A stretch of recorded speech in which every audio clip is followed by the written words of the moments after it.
अब जिक्र होगा वज़ीर आला खैबर पख्तूनख्वा का, जो काफी अरसे तक रूपोश रहने के बाद अचानक मंजर-ए-आम पर आए। तो उसी हवाले से पीटीआई क़यादत ने वज़ीर आला खैबर पख्तूनख्वा के एहतजाज को छोड़कर जाने से मुताल्लिक वज़ाहती बयान पर अदम इत्मीनान का इजहार किया है। शिबली फराज ने दावा किया है कि अली अमीन गंडापुर ने खैबर पख्तूनख्वा असेंबली में अपनी पोजीशन वाज़े कर दी है। मुशीर इत्तलात खैबर पख्तूनख्वा बैरिस्टर सैफ ने हुकूमत से सवाल किया कि कंटेनर्स किसके वसाइल से लगाए गए थे, क्या वो सरकारी वसाइल नहीं थे?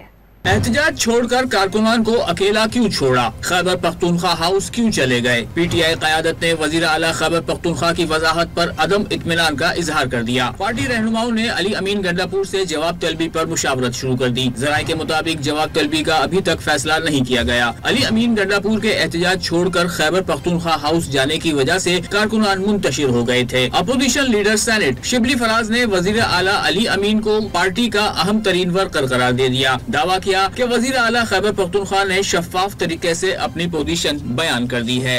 अली अमीन हमारी पार्टी के सबसे अहम तरीन खान साहब के घर हैं। एक मिनट दे दे सर। जी जी। और